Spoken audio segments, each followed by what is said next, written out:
ਛੱਡਿਆ ਤੂੰ ਮੈਨੂੰ ਛੱਡਿਆ ਨਾ ਕੱਖ ਦਾ ਤੂੰ ਮੈਨੂੰ ਛੱਡਿਆ ਨਾ ਕੱਖ ਦਾ ਪਹਿਲਾ ਸੀ ਤੂੰ ਪਿਆਰ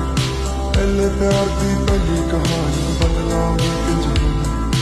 ਜਾਕੇ ਵੀ ਨਾ ਬਦਲੀ ਜਾਣੀ ਮਨ ਵਿੱਚ ਮੈਂ ਸੀ ਰਾਜਾ ਤੂੰ ਕਿਉਂ ਨਾ ਮੇਰੀ ਬਣੀ ਰਾਣੀ ਖੁਸ਼ੀਆਂ ਦਾ ਮੈਂ ਸੱਚਿਆ